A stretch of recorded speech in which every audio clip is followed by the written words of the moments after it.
Good morning. Morning. Brian. So I'm excited about this webinar for two reasons. One is, and this is kind of a selfish reason, but New York has a special place in my heart for people that know me. I grew up on Long Island, went to school upstate. I'm a lifelong Bills fan. Go Bills for all of you that are out there. And I've been involved in the deregulated market in New York since it opened in '97. So I've been engaged and helping New Yorkers from the beginning. You could say I'm vested. The second reason I'm excited about this webinar is New York is an incredibly dynamic market. It just appeals to the energy nerds, excuse me, in all of us at Five. You've got a state government that's heavily involved in trying to shape the markets through NYPA on the power side, NYSERDA with renewables. You've got battles with the federal government over offshore wind and pipelines. You got private equity, the big private capital involvement with things like Champlain Hudson Line. You got the CLCPA, was a push for very aggressive sustainability goals, now getting strong pushback, right, from the affordability crowd. And you've got the influence of the New England market and its connection to international events through LNG prices. So the focus of this webinar, go to the next one. The focus of this webinar is going to be how electricity prices in this market that this complex market in New York that I just described, how do you build up electricity prices in a place like New York? And we're gonna talk both upstate and downstate. And it hopefully this is a good foundation when you're thinking about product structures and trying to make sense of current and future energy budgets, that this context, this education will be helpful in that regard. Lucky for you, I'm not going to be taking you through that, right? We have people far smarter than me that are going to walk through that cost buildup. I have Eric, our Chief Risk Officer and overall markets guru, and I have Rakesh here, who leads our account management team and has probably been involved in New York for about as long as I have. So you see, you've been staring at these topics. I won't go through them all, but we're going to hit all of these as we walk through the slide today. So let's just get to it. And by the way, as always, if you have questions, just hit that Q&A button. We'll either try to get to it as we're going through, or depending on time at the end, we can also hit questions at the end. But with that, I will pass it to you, Eric. Yeah, so we're going to jump in. This is just kind of a starting block of the kind of the big slices of the pie, I guess, that we're going to be covering today. Delivery cost, the wholesale energy cost, and how that comes up to like a retail offering. Capacity cost, which the New York model is probably the most complicated capacity model in the United States in the deregulated markets. And then we'll walk through some of those other less talked about items. There's a plethora of new transmission kind of charges that are coming in, clean energy standards, otherwise known as ZECs and RECs. We'll talk about that. And then everything else that are also very much line items on your bill. We'll talk about those, but we'll spend the most time on these big chunks because they make up the vast majority of your rate. So let's just jump in. Let's jump right in. So delivery costs, that first kind of big invoice. We have a couple illustrations here. We have Con Ed's EL9 rate, which is the normal. They call it low tension. The rest of the world kind of calls it a secondary or a lower voltage type. It's your common normal size business or commercial class rate code is EL9. And then NatGrid's same kind of equivalent rate code is their SC3, also kind of a secondary meter. And we just put some illustrations up here for what we would call a normal size business, something that has about 350 kW. So this is a medium-sized office building or something like that, about 350 kW, about 120,000 kilowatt hours a month or 120 megawatt hours a month. And then you can kind of get a sense of the differences in rates between these two parts. And some of it is just the part of the world that they live in, how much more it costs to deliver power in a city like Manhattan versus the city like Syracuse, and the density of that network. We'll talk a little bit about in the regulatory section some of the other drivers that cause this, but it's kind of just an illustration of the variance. Obviously, there's a lot more rate codes than just these two. If you were to try to open up the Con Ed delivery tariff, it's like 700-800 pages. So it's very much a massive amount of data that makes their rate concept extremely complicated. But here's just a high level sense, and we're kind of going to use 9 cents as kind of like the middle of this kind of group as our chart as we're kind of building up cost components. But you can see that it varies greatly based on KW, KWH, where you are, what your rate class is, et cetera, et cetera. So that's that kind of first big chunk that, depending on where you are, could be a very sizable chunk of your total overall electricity spend. The next piece, and the piece that is probably the most volatile and the thing that changes the most, is that energy cost or the wholesale energy cost. And a lot of advisors will talk about it as a forward curve. They'll say, what are the forward curves doing? Or what are the forward or future prices are doing? This is the forward curve for electricity in downstate New York, Zone J. We'll give you an illustration in a second of some of these other zones. But here's what every forward month is currently trading at as of last night's close. And the market calls it a forward curve because it does have some kind of curve. It's very pretty wavy in New York, where you have a very large difference between the summers and winters and shoulder months. That very tall part of the chart, that those 3 arrows point to December, Jan, and Feb, and then the length of those little green bars is just how much those 3 months have changed in just the last 3 days.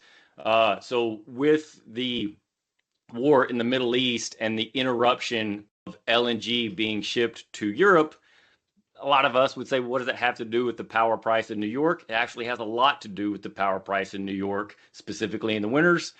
All that volatility in European natural gas price impacts New England almost more than any other place in the United States, specifically the winters in New England, because New England also imports LNG the same way that Europe imports LNG. And New York is so interconnected with New England about powers flowing between the two regions that as New York or New England goes, so does the other. So we're seeing a lot of that volatility that is derived by the price volatility in Europe is, making its way into New England and New York, and we're seeing a decent amount of volatility. Just last week, that January price, that very top of January 27, was trading about $140, and as of last night, it's about $156 per megawatt hour. So a pretty sizable increase as Europe continues to see increased risk for deliveries the coming winters. But that's the forward curve. We're going to break this down and kind of talk about how a retailer or supplier would go from seeing wholesale prices to actually offering you a price for energy. And it starts by kind of breaking this up. Yes, sir. Yeah, one thing just to add here, Eric, is as you can sort of tell by the slope of the curve as you go out in time, what that means is the longer the term is that you're requesting in the marketplace, the longer the term the contract is, likely the lower the average rate, because you're blending in cheaper prices as you go further out in time. Absolutely. So where you are and what months are included in any kind of fixed price offer or fixed energy offer is absolutely going to influence the price. If you did just December, Jan, and Feb of 26, 27, it would be a very high price. If you just did April, May, and June, it would be a very low price. And then if you did just 28 versus 27, it's just a simple weighted average of those dots. Let's get into that because that'll make a little bit more sense. So I thought I'd start off with kind of showing the differences in kind of 2 different zones. I picked Zone C, which is kind of the Syracuse area, versus Zone J, the New York City. And you can see that Zone J is the premium zone, as you might expect. New York City, the premium city, is the premium zone in the state of New York. And it's significantly more expensive in just about every month than the other zones. And as you go north and west, it typically gets a little bit cheaper as more and more of that power is created by the nuclear power plants in upstate New York and the hydro in upstate New York, where downstate is almost all natural gas and oil fired generation. So you see that price difference. Also, in the wholesale market, there's, instead of just one big curve, there's actually multiple curves for on and off peak prices. And when a supplier is quote unquote pricing you out or building a cost, they're doing all that math. They're taking your volumes here, kind of illustrated in the columns, of both on and off peak quantities, those curves, and here we're just using the 2027 values, and they do the math. They take the prices and all those quantities and then kind of do that math for each month that are included to come up with a formula that looks something like this. So you take prices, all those quantities, multiply it by losses and UFE, which are a little bit distinct on where you are in the zone, to come up with total energy dollars for that offer.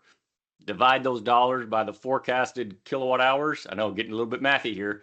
And then that equals your total expected rate. So decent amount of math of all those curves, all those quantities, again, forecasted, multiplied, divided again to come up with a rate. And then they take that rate and multiply it by your invoice on a monthly basis. So decent amount of volumetric and price variability that comes up with that quote unquote rate. If you're not doing a rate, if you're using the utility to buy this, then instead of doing all that math, it's really just done on a daily or hourly basis, because most commercial kind of classes for default service is just pure index. So instead of doing all this math and forecasting, it's what did you use in that hour, et cetera, et cetera. So that makes the biggest slice of the pie, that wholesale energy cost, and it's also the most volatile piece. The second kind of big chunk is capacity. Capacity in New York, just like the zones that we were talking about for all the curves, A, B, C, D, etc., the capacity zones in New York are a little bit more simplified. They have kind of all of the upstate that's known as New York Control Area, or just rest of state. You have the lower Hudson Valley, and then you have Zone J for New York City. Those are the three major zones. Long Island, I don't have it circled. It does have its own zone, but because Long Island is only pseudo-deregulated, it plays by slightly different rules that we won't get into today. But those are your three big major zones that impact capacity. And where you are in those zones dictate how much your capacity costs work. So to figure that out, we're going to first talk about the quantity, because it's not kilowatt hours. It's based on your cap tag, or your ICAP tag, as it's often referred to, is based on your meter's usage on the highest usage hour of the summer. And New York defines the summer as July through August, July 1st through August 31st. And that one peak hour of the grid has to take place on a weekday, on a non-holiday in that month. Last summer, the hottest day was July 29th. And just so happens that peak hour took place on July 29th. Here's kind of an illustration of a typical New York City building and its usage for that week of July 29th. The peak hour this past summer was from 6 to 7 p.m., which is fairly late compared to what was typically or historically your peak hour. A lot of that is because as more and more solar, behind the meter solar, gets installed in New York, that peak demand is shifting a little bit later in the evening, which is pretty good for commercial buildings. Their load is typically falling off fairly quickly after 5 p.m. You can see that this building had a peak demand in the middle of the afternoon or the middle of the day of about 7.5 megawatts, and by 6 to 7 p.m. it dropped down to about 5,000 megawatts. So decent, nice drop. They're probably doing a little bit of peak management here, but also fairly typical. So nice drop down of that cap tag. So that is your quantity, whatever you used on that hour, adjusted for a few small things, but whatever you used in that hour of last summer is what is your cap tag for the next planning year, which is May to June. So we'll take this number, we'll carry it forward, but for simplicity's sake, we're just going to do a nice, because math is a little harder When you're doing 5.1 megawatts, we're going to just say it's a clean megawatt for illustration purposes. So that's the quantity. The next kind of part of this equation is the price. And the price in New York, there's 3 different auctions, but only one that really anybody pays attention to, and it's the spot auction price. All these prices can be found on New York ISO's website. But here's kind of an illustration of what those spot prices have looked like. Again, by those 3 zones, the New York control area or rest of state is all the upstate, the lower Hudson Valley price, and then the New York City price. The last few years, that lower Hudson Valley price and rest of state price has been almost identical. So we'll kind of show how that math looks like in a minute. And New York City, as it typically is the premium zone for capacity. So let me kind of show you how this math works. You would think it would be as simple as your cap tag. And in this instance, we're just going to do 1 megawatt or 1,000 times the price of capacity in that month. It's not that simple. Like I said, New York is probably one of the most complicated capacity markets, so they make it a little bit more difficult.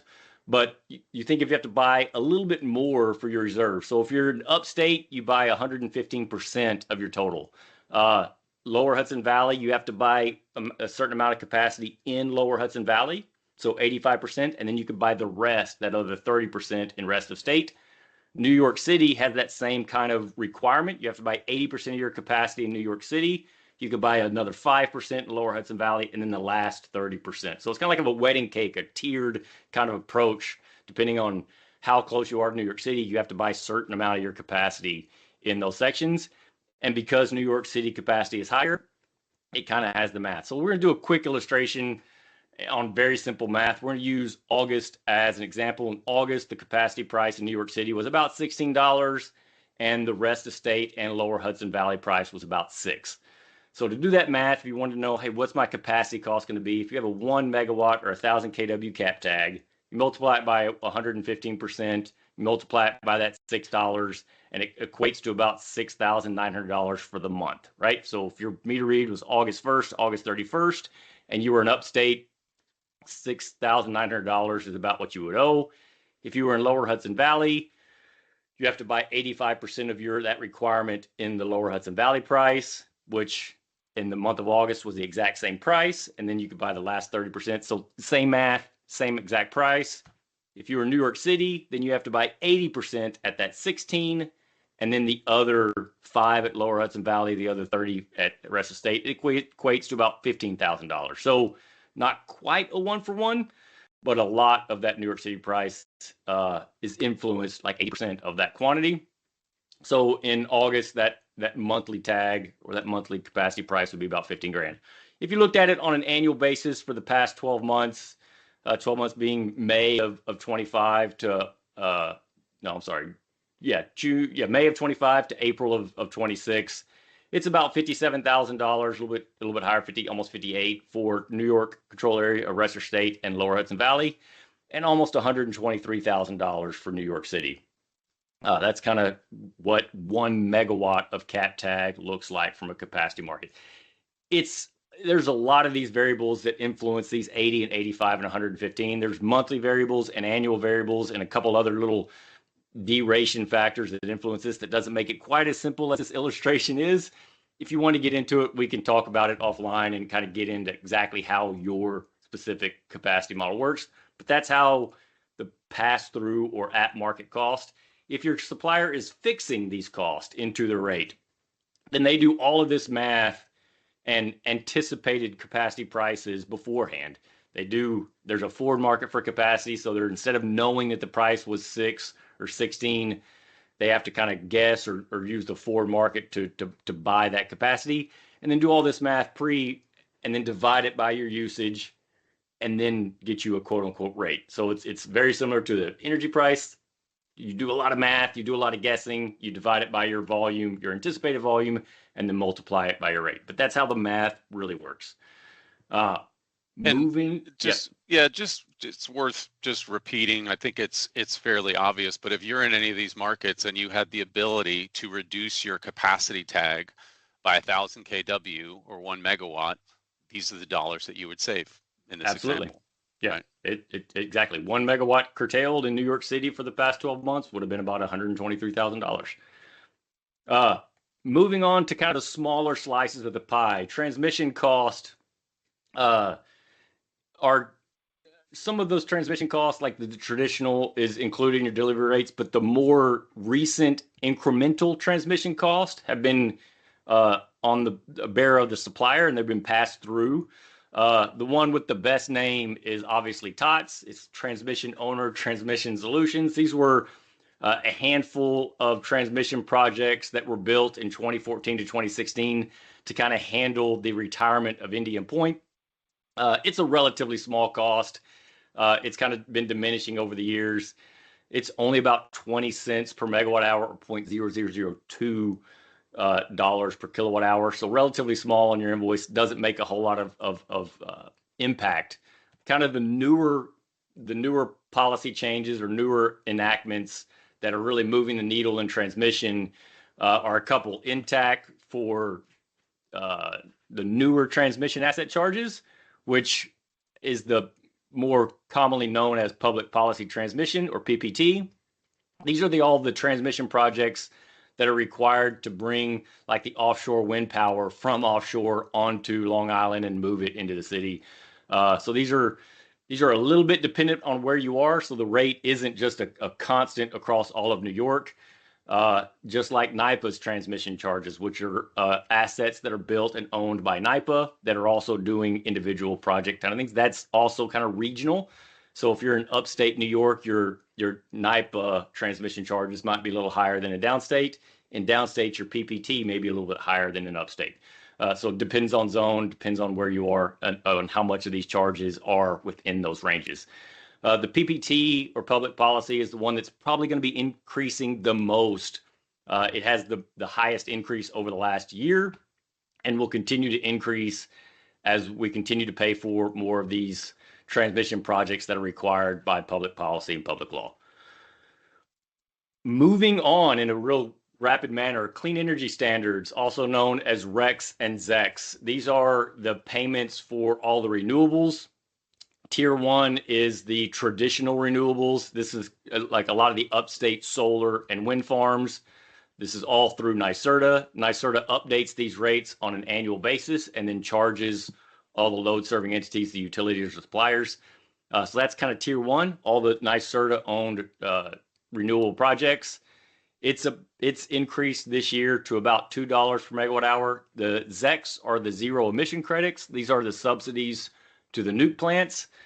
This one varies depending on what the wholesale market is. It's the higher the market, the lower the subsidies that go to the nukes, and vice versa. So in high priced years, that ZEC price should be lower.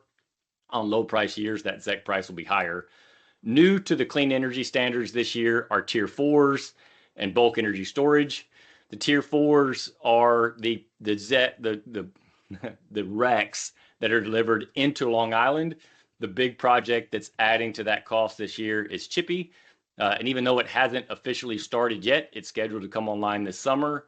NYSERDA is already kind of charging that rate to all the load serving entities on kind of an annual rate of about $1.10 per megawatt hour. So you'll start seeing that this year. And then bulk energy storage is for the state mandated wholesale batteries in the market. That's going to start paying for those bulk energy storages. So year over year, we've seen a slight increase of about, from 0.4 cents to 0.49 cents, 0.42 to 49, from 25 to 26. Most of that being an increase of that Chippy line that you're paying for. Next year, we're going to add another REC so it'll be RECs, ZECs, and ORECs. The ORECs will be the offshore wind RECs. These are the subsidies for specifically the wind farms. So Empire Wind and Sunrise Wind should come online in 2027. And it's highly anticipated that NYSERDA will start charging for those offshore winds. These are structured in a very similar manner that ZECs are. So I kind of just did some math based on if they were running for an entire year, that would probably be somewhere in the ballpark of $3 to $3.50 per megawatt hour. Now, both of these probably will only start halfway through 2027, so that rate may be a little bit less than 3.5 by next year. By 2028, it should be somewhere pretty close to that 3. So if you're looking at clean energy standards, you kind of have to say this year it's probably about half a cent. By next year, it's going to be creeping up closer to almost a cent per kilowatt hour, or closer to $10. So that's clean energy standards, REX, ZEX, OREX, OMI. Everything else that gets included in your cost are these next three items. So market-based ancillary services, these are regulation, spinning and non-spinning or non-synchronous. These, you could think of these guys as the backup football players that are standing on the sideline, ready to be put in the game, but aren't, and you're still paying them to stand on the sideline. And it's the reserves. It's the real-time reserves that have to be able to get in the game at almost no kind of notification. So quick reserves. Other kind of costs. Oh, no, that's about $1. Ancillary services are about $1 a megawatt hour on an annual kind of average basis. That moves with market a little bit. If it's a higher market price, then ancillary services move up a little bit and vice versa. These other kind of ISO charges, the New York ISO admin charge, this is just to pay for all the people in Albany that does all of this math on an hourly basis and man the control room on a 24-hour basis. All of that kind of stuff comes into the admin charge. And then there's some other kind of non-market type ancillary services like black start or voltage support or out of merit, also known as These are kind of just wholesale costs that make up another kind of dollar-ish per megawatt hour. So ISO charges are typically about $2 to $2.50 per megawatt hour.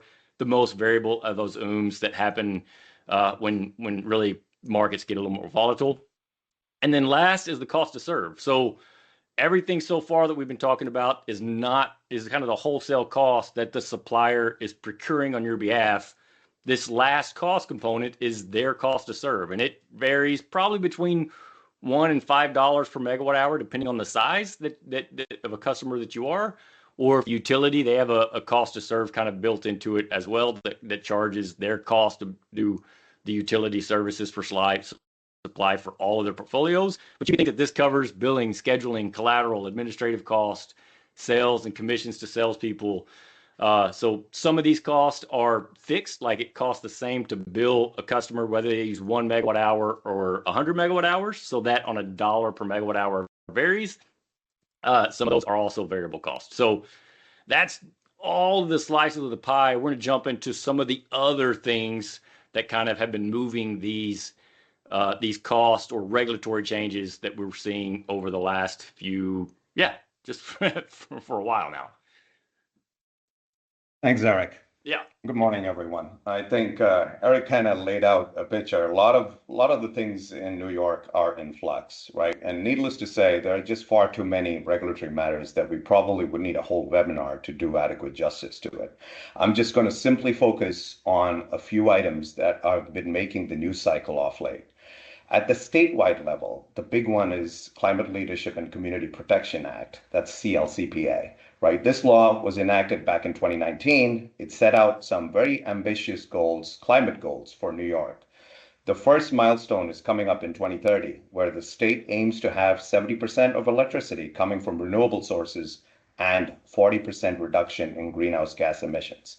Now, there's been a lot of attention recently to a leaked NYSERDA memo that from NYSERDA to the governor's office, which essentially analyzed the potential cost impacts of complying with CLCPA targets and the introduction of the cap and invest carbon pricing mechanism. The highlight of the analysis was it suggested that the costs could be over $3,000 per household. Let that sink in, right? As you can imagine, that got a lot of people's attention very, very quickly. It has sparked a lot of debate around affordability. Not something new. It's been a conversation piece for a long time, but off late with this memo, that there has been real questions asked in terms of whether this plan is affordable and whether the pace of the energy transition is realistic. Now, those findings are now part of a state budget discussion, and a broader conversations are underway in terms of whether the CLCPA timeline or the implementation may need to be adjusted. Now, shifting focus to the downstate, Eric, if you could just click. So earlier this year in New York City, the Public Service Commission approved electric and gas rates for Con Edison. Now, our firm was an intervener in those rate cases and actively participated in settlement negotiations, both with the utility, other intervention parties, as well as the Public Service Commission for a better part of 6 months. Now, we led those intervention efforts through our regulatory arm, Consumer Power Advocates. The good news, if there was some good news to share on this call, the good news is the original request for rate increases was around 17 to 18% across electric and gas. Now that was cut by more than 90% through the settlement process, with annual increases at close to rates of inflation, about 3 to 4% across a 3-year term. So that 3 to 4% increase you're going to see on the electric and gas rates started in January of 2026 goes through all the way for 3 years. Now, one issue we pushed hard during those negotiations was bill transparency. Something many don't realize is that Con Edison pays property taxes to the city on its infrastructure. Now think about things like substations, transformers, gas distribution pipelines. Now these property taxes are ultimately recovered by Con Edison through the delivery charges on your utility bills. This is an embedded cost. It is a cost item or a line item, as Eric was talking through the delivery bills earlier. You didn't see a separate line item for property tax. It's embedded within the rates. Now, that property tax burden runs as high as 25% of your delivery bill. We asked that this be explicitly shown on your bills to promote awareness and possible tax reform. Now, it was approved, and beginning 2027, you will see a line item on your invoices which will break out the expense related to the utilities property taxes. Let's move on. So if it wasn't obvious already, being in New York means energy costs are not cheap. Neither are they continue to get cheap, right? So what can you do about it? One program that surprisingly doesn't get much press is Recharge New York. And if it's one you haven't heard of, one you haven't heard of since after today, you won't be able to say that anymore. The program has been around since 2011, has been administered by the New York Power Authority. Since then, we have helped several businesses get into that program, and the main benefit is the access to low-cost hydroelectric power generated at Niagara, which is a lot cheaper than buying power at typical market rates. Now, this is a statewide program with very specific eligibility criteria, which I have kind of listed out here. The objective of the program is spurring economic development in New York, specifically around job creation and job retention. Now, you could be awarded Recharge New York Power for up to 50% of your facilities usage for a period of 7 years, and it comes with the option to renew. The average lifetime savings has spanned roughly around 15 to 20% of your total bill as compared to the market rate. Now, these savings are essentially coming from, as I said, the discounted hydro component of the Recharge New York award, as well as certain exemptions you get from the delivery components. Now, just this past year, we tracked the savings to over 30% of the total bill.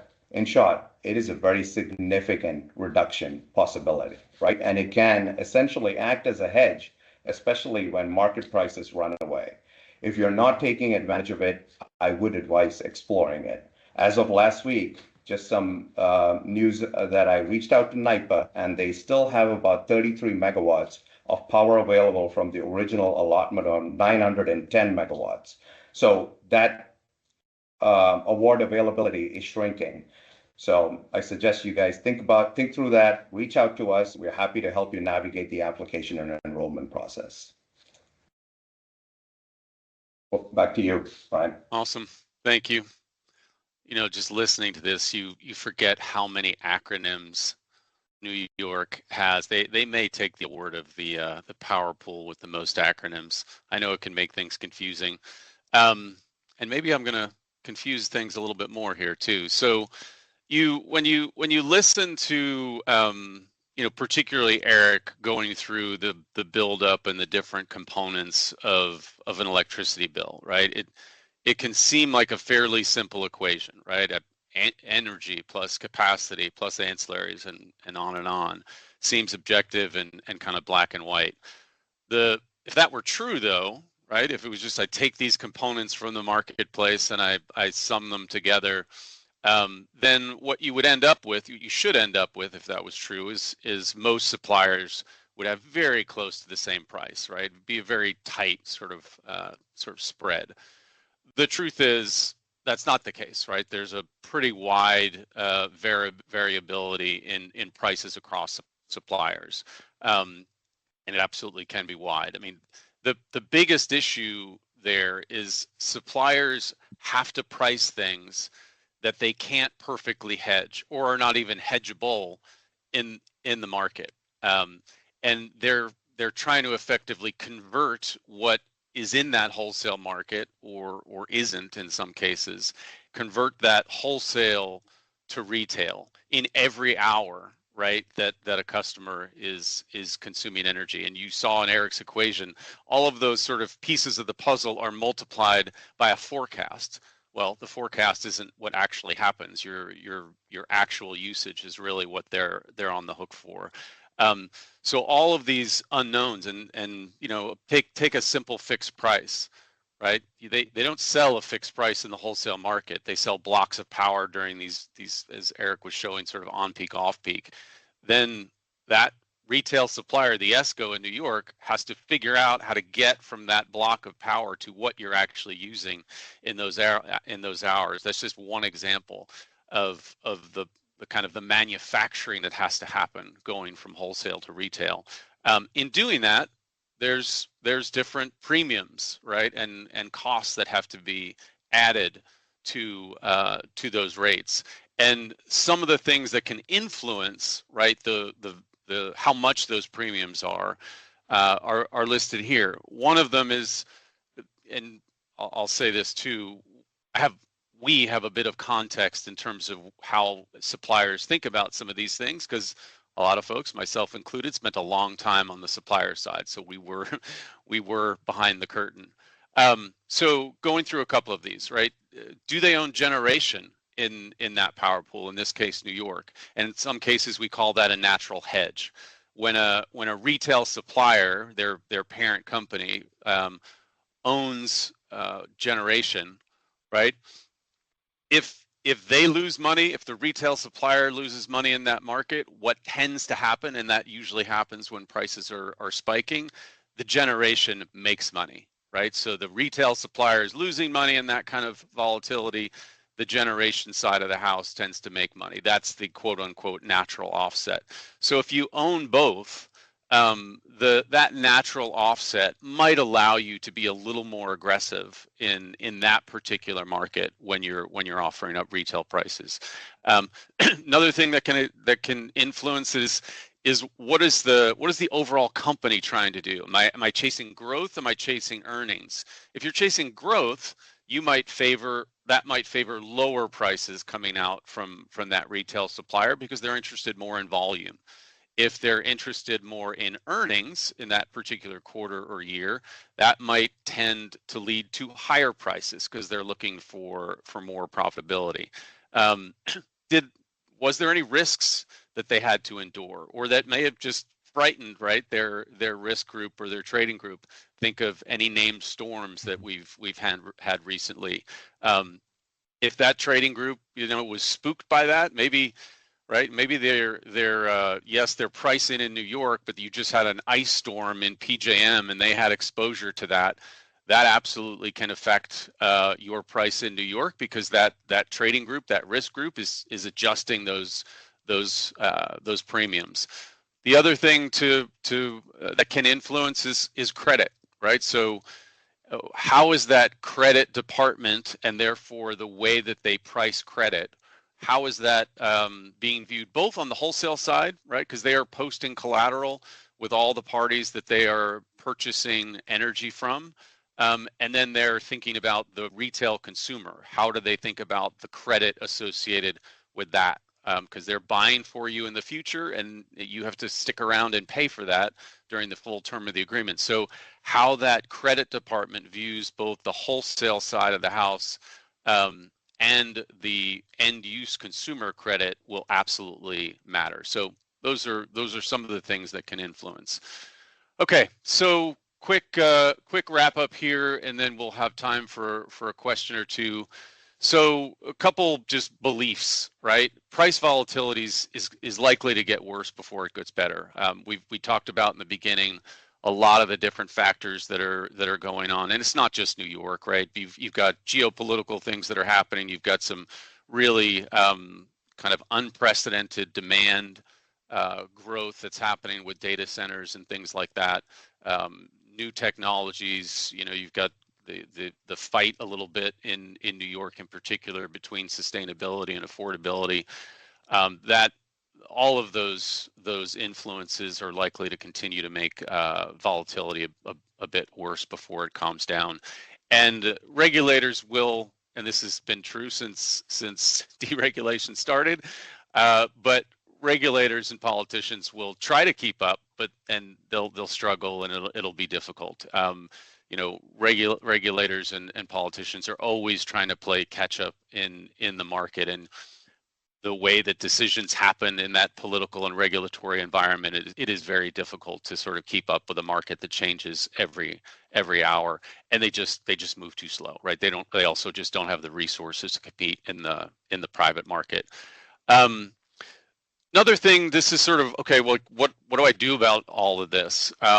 Let's get into that a little bit. That energy piece, that blue piece that you see there, the largest piece of the puzzle, it can be managed, right? We hit on some of it throughout here, but what to buy, when to buy, how to buy, all of those things matter in terms of your overall cost. One of the things that I just looked at in preparation for this, I looked at calendar 27. I looked at the forward curve, and I looked at the all hours, so the blending of on peak and off peak.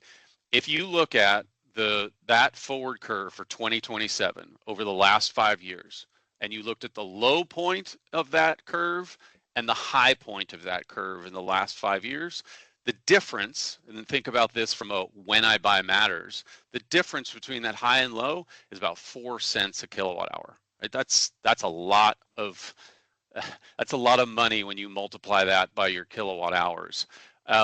And you can further improve, right, your cost with the product that you choose, the contract language that you choose.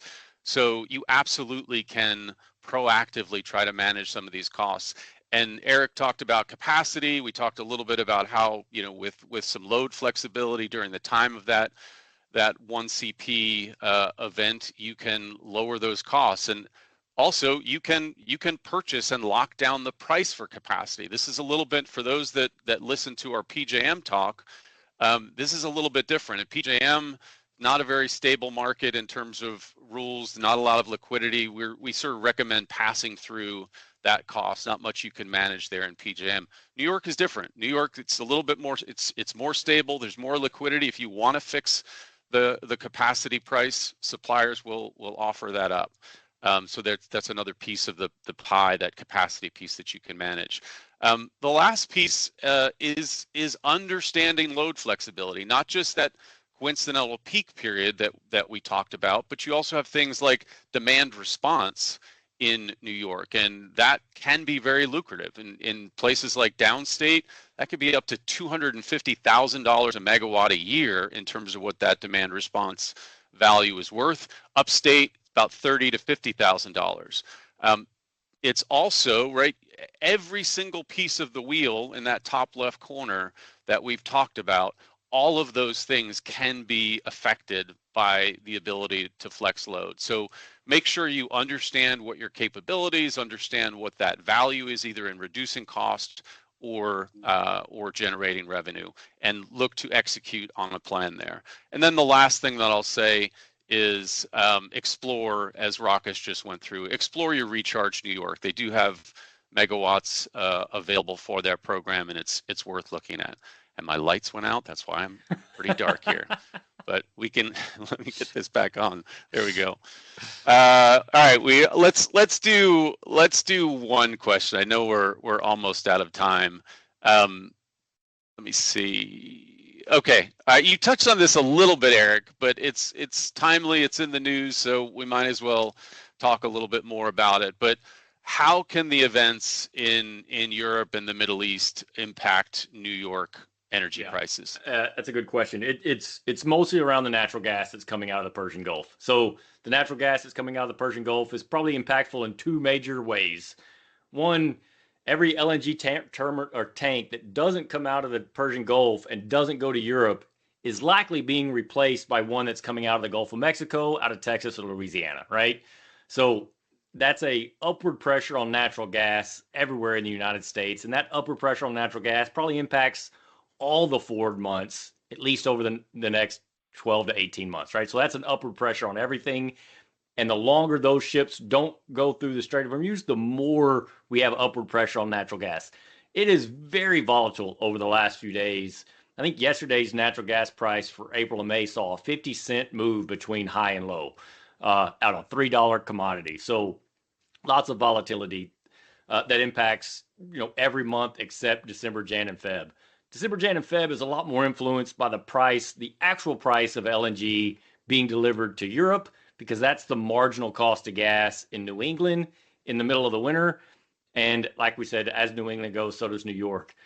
So the longer that this interruption of natural gas takes place, the more we're likely to see that volatility. It reminds me a little bit of 2022, where when Russia first invaded Ukraine, prices started to trickle up, and then throughout that summer, they just kept on rallying. So it's hard to look at an event like this that has so much capability of impacting commodity prices across the world and not say, if you have an open position for the balance of 26 and probably 27 as well, if you have the capability of buying in tranches, you probably should. It's a lot easier and almost always recommended to just buy smaller tranches in a higher frequency in a market that's this volatile. Take advantage of short-term dips. Yesterday, the market sold off a lot. We were talking to our clients. We don't know where this is going to end or how much volatility we're going to see over the next few months. You should probably be buying on every opportunity. And if you're a binary buyer, take a price you like and probably bite the bullet. We haven't seen a whole lot of rising yet, a little bit in those winter months, but if we looked at how much we saw volatility in 2022, I get this is a slightly different picture than 2022, but a continuation of disruption in the Persian Gulf could manifest itself to some pretty high fears over the next few months. More upside risk if it continues. So absolutely. Good advice. Can you just go to the last slide? We promised we'd get you out of here in 45 minutes. We're a couple minutes over. Sorry if we could not get your questions. If you want to submit them here, we're happy to answer them. But appreciate it, everybody. On behalf of Rakesh and Eric, we thank you and talk to you soon. Thank you. Bye-bye.